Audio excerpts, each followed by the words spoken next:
Tulong sa kapwa, nasa dugo na nating mga Pilipino kasama sina Tina Nolasco at Bong Ariola. Advokasya. Live sa DZRH Radio, DZRH TV at DZRH Digital.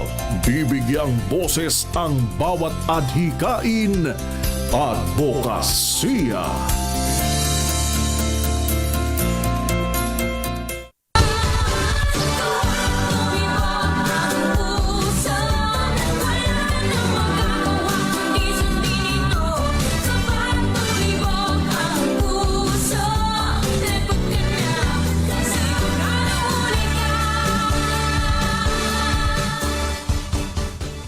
Magandang umaga Luzon, Visayas at Mindanao.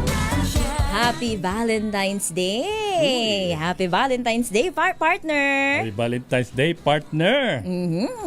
Kayo po ngayon ay nakikinig sa programang Advokasya kung saan welcome ang lahat. Basta't may magandang layunin para sa kapwa at para sa bayan. Welcome po yan sa programang Advokasya. Inyo pong makakasama ngayong Valentine's Day sa isang oras na programa. Ang inyo pong lingkod, Tina Nolasco. Ako naman po si Bong Ariola. Magandang Sabado ng umaga. Yeah, February 14, Oh, 2026. 14 na. Oo. Dala mo ba puso mo? Of course, Dala nako. mo? Ako dala-dala ko yun. Dala natin yan. Tatlo Dapat. ang puso ko ngayon. Bakit naman? Ang dami. Dalawa to, at saka yung nasa loob pa. Diba? Ah. Pero tinatago ko. Oo. Nahiya siya. Partner, ngayong ang araw, punong-puno ang social media. Mapupuno pa yan mamaya ng mga bulaklak, chocolates, bulaklak. at Asan mga bulaklak? sweet messages. Yan na nga, namahagi ka kanina. Pero aminin natin, partner, hindi lahat ng puso ay in love ngayon. May Maraming iba. malungkot na puso. Oo, maraming sawi. pusong mataba. Oh, ayun pa. Meron namang pusong masaya, malungkot, at yung iba ay may nararamdaman. 'Di ba? Partner, yun ang nakakatakot. Ano kayang pakiramdam? Nakakatakot yung pusong inaatake. Ayun na nga, may nararamdamang kakaiba. Kaya ngayong ating Valentine's Day special sa programang Advokasya, hindi lang emosyon ang ating tatalakayin, kundi ang kalusugan ng aspetong medikal ng ating puso. Diba? Mahalaga po yan dahil di lang dapat puro emosyon ang pagganahin, pati ang isip, sabi nga partner, diba? At Oo, bahagi dapat. yun, dapat tayo'y matuto kung paano pangalagaan ang ating puso upang patuloy na umibig, diba? Patuloy na tumibok ng maayos. At patuloy na mabuhay. Yun, diba? syempre. Kapag katumigil yan, naku po. Well, anyway, partner, sino nga bang ating guest ngayon? Makakasama natin ngayong Valentine's Day sa ating programang Advokasya, si Dr. Jose Eduardo Joey Duya. Siya po ay tinaguriang Dr. Heart na Internal Medicine Cardiologist, Philippine Heart Association, Central Luzon. He graduated from UPPGH. Wow. Welcome, Dr. Joey. Welcome back. Advokasya sa Visayas. Welcome back. Magandang umaga po. Happy Valentine's sa inyong Valentine's lahat. Day. Maligayang araw ng mga puso. Sana po masasaya at malulusog ang inyong mga puso sa araw na ito. Yes. Thank you very much again Talagang for tunay na inviting saya me. at lusog, di ba? Oo nga Mahalaga po. yun. Importante rin kasi hindi lang itong ang Valentine's Day kasi Ma'am Tina, Sir Bong, hindi lang siya tungkol sa pagiging in love, pero dapat yung tanging organ kung saan tayo nakakaramdam ng love dapat malakas at masigla at saka malusog. Teka muna, Doc. Batiin mo sila sa inyong language. Language. Ayan, binati ko siya. Pampanga. Okay, so ako po'y Kapampangan, isa po akong afampangan na cardiologist. Oo, Ayun no? So, mayap ayabak po kay Kongan. Mayap Oo. ayabak. Hindi ko alam kung paano binabati ng Valentine sa Kapampangan eh. Sana po, may in love Kongan ngayon ng Aldo ngayon eh. Yeah. Kamusta Kongan po? Nakalpong salamat. Nakalpong salamat. Doc, umpisahan natin ang topic na ito dahil nabanggit ko naman kanina, hindi lahat ng puso ngayon ay masaya, ilan ay sawi. Ano nga ba ang broken heart syndrome? Ano po ba ito? At naririnig ko na to noon pa no? Na may ganun palang klase.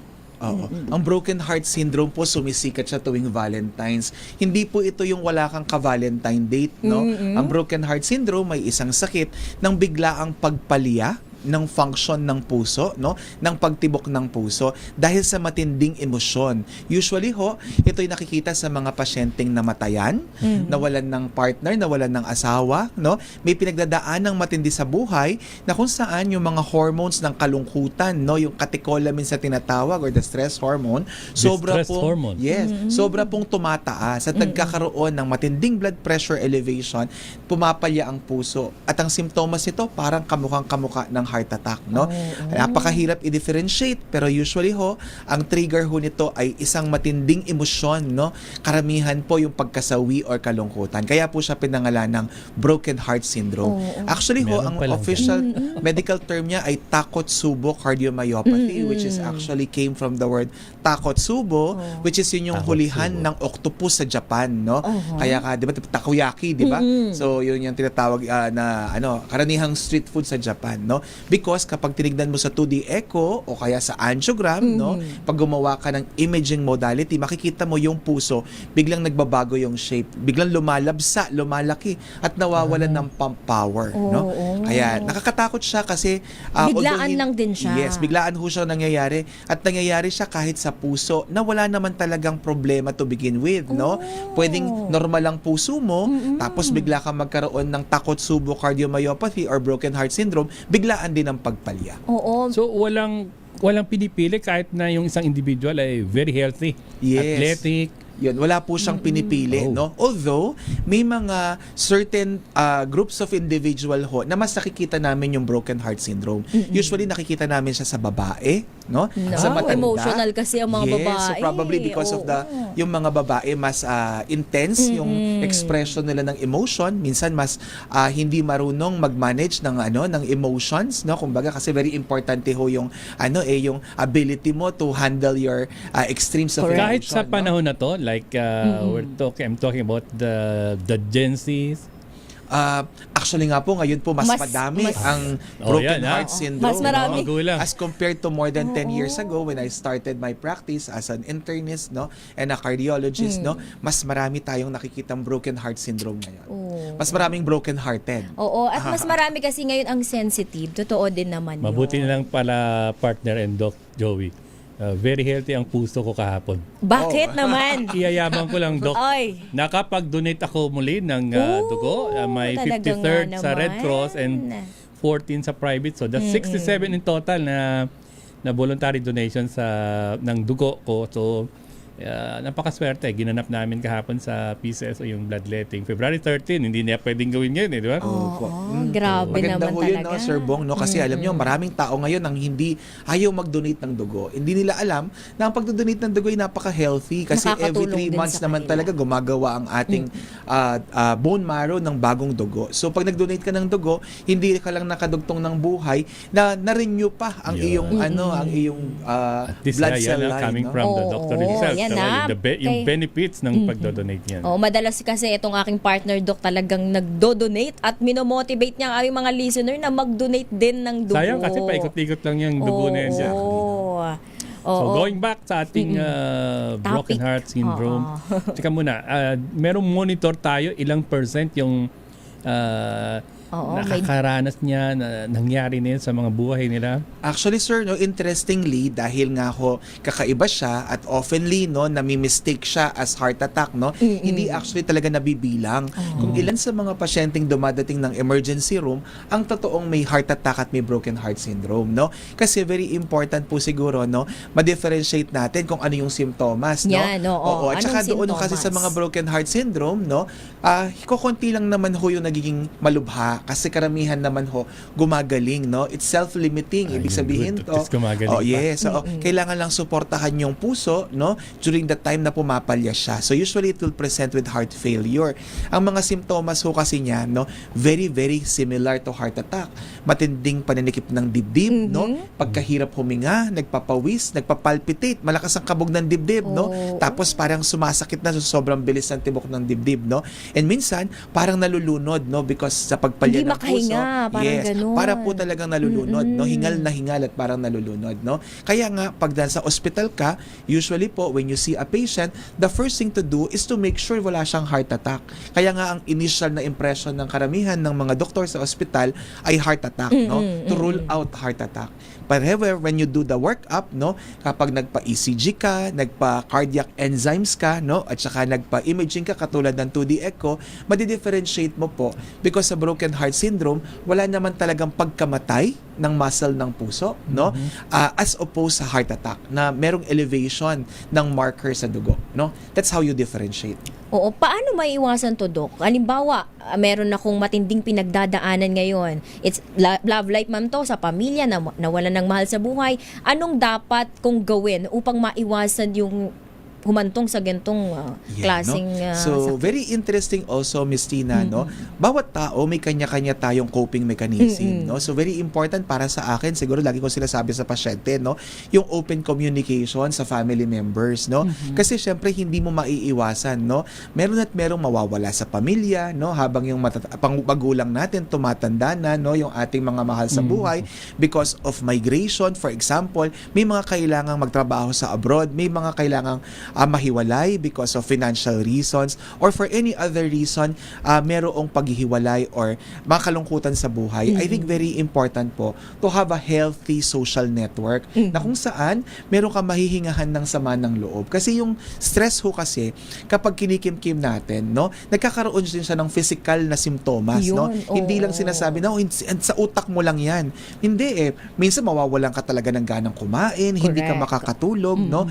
Hindi ka nakakapagpahinga, no? Hindi ka makakakain ng mabuti, minsan hindi ka natutunawan, may mga taong nagda-diarrhea, no? May mga taong hindi dumudumi, no? Depende kasi talaga siya. So I think number one, kailangan may healthy social network ka. Tapos kailangan meron kang mindfulness, no? Na kapag nasa-stress ka na, dapat meron kang outlet, no? Meron kang Parang mga leisure mga activity ba? Oo, No? Na first aid na hindi naman medical activity pero Totoo po yun, no? Maglalakad, yung Yes, iba, exactly, ganun. no? For example, kailangan you have to walk with a dog, for example, no? Kung mahilig ka naman sa halaman, no? Kapag ikaw ay nag-garden, nawawala yung stress mo. Or find something that makes you happy. Kahit Yun. simple lang, hindi naman kailangang mahal, hindi kailangan mag-out of town, hindi kailangan magpunta sa La Union or sa Boracay, di ba? Oo. Minsan nga yung hindi ka lang lalabas ng bahay at hindi ka lang mata-traffic, no? Mababawasan Less stress na yung stress na yun. mo, Oo.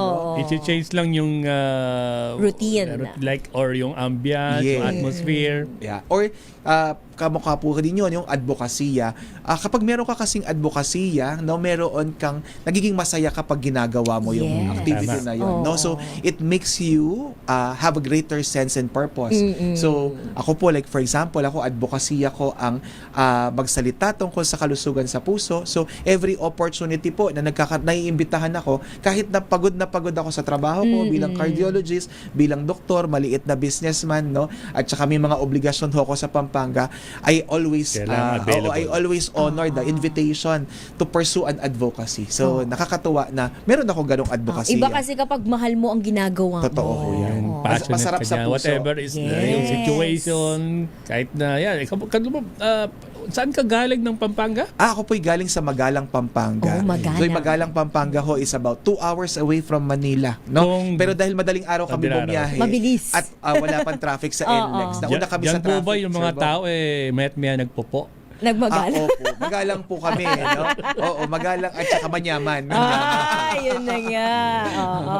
So yung kakausapin na tao, ito ba ay may importance or basta kahit sino na lang tao, in the event it happened, tapos kailangan Mag-release. may Oo, may mag-rant. makausap. Di ba? Minsan. Usually ho kasi ang tao, no, meron tayong tinatawag na safety blanket, no? O yung mga tao na komportable tayong mag-share. Parang lagural na tao lang po, no? Hindi naman lahat ng tao pwede mong i-share ang mga problema mo sa buhay, lalo na kung sensitibo, lalo na kung may issue ng pinansyal, or for example, may issue ka sa asawa mo, so mahirap kumprantahin yung Baka mismong i-chismis asawa ka mo. pagkatapos. Exactly, no? So minsan po, it could be a friend, pwede pong nanay mo, pwedeng magulang mo, sometimes nga, stranger for some people, for weird reasons, no, yung mga tumatawag sa mga sa Yun, mga yung hotline. helpline desk, mga hotline, nakakatulong po siya. Yung, no? yung So, dating pandemic, teleconsulta, mga ganun. Oo. no? Minsan pumunta ka sa doktor na kung saan alam mo na walang judgment, no? Or alam mo, mas nakakapag-open up ka. Lalo- Because sometimes, no, it takes another person to realize, to make you realize that you are going through something, no, na problema. Kasi ngayon po, no, Sir Bong, no, now more than ever, nagkaroon tayo ng mindfulness sa sinatawag ng mga mental health issues. Lumalabas dito No? yan, yung mindfulness. Oo, totoo po, no? Kasi before, akala natin pag nalulungkot tayo, ay, madali lang naman solusyonan yan, no? Mag-shopping ka lang, no? Bigyan ka ng pera, kumain ka ng masarap, mawawala yung lungkot mo. Pero yung kasing lungkot po, it's actually a disease itself, no? When it begins to affect your day-to-day activity, Exactly. no? Nababawasan yung productivity mo at saka yung pag-function mo sa trabaho mo, no? Ay naaapektuhan, or even yung pahinga mo, naiistorbo, no? O hindi ka makapagpahinga, yung function mo sa pamilya mo, yung function mo sa karelasyon mo, no, naaapektuhan na, then it becomes a disease already, no? So it becomes a disorder, kumbaga. Yes, kaya dapat talaga ay aware tayo At sa saka mga may ganyang bagay. mental health professionals po tayo na tinatawag, no? Hindi lang po psychiatrist. I think kailangan din ho nating i-address yun po, no? Kapag meron kang problema sa nararamdaman mo, na may problema ka sa emotion mo, huwag mahihiyang sumangguni sa isang psychiatrist. Kasi alam mo naman ng Pilipino, no? Oo. Tabu, Pag no? sinabing Pag Sabi- pumunta ka ng isang psychiatrist. doktor, Mayroon ka ng tililing, Exactly, mayroon ka no? ng Parang baluka ayaw nga Oo. nating malaman ng mga taong kumukonsulta tayo sa isang doktor, no? Sa isang psychologist or sa Correct. isang psychiatrist. It's because na-brand kasi siya Na na ganun. hindi maganda. So I think it's about time to inform everyone na ang paghingi ng tulong na medical, na professional ay isang healthy way, no, to help you along the way, no. So hindi po siya nakakahiya, hindi po siya nakakatakot, at hindi siya dapat itinatago, At no? pinagtatawanan. Yes, Yun. exactly. Kasi Oh. hindi alam ng bawat isa kung anong pinagdadaanan, di ba? Yes, bawat isa ay may pinagdadaanan nga. Pero bibitinin muna natin, partner, dahil tayo ay maghanap buhay muna. Makalipas po ang oras sa 6:27 a.m., magbabalik ang programang Advokasya. This time check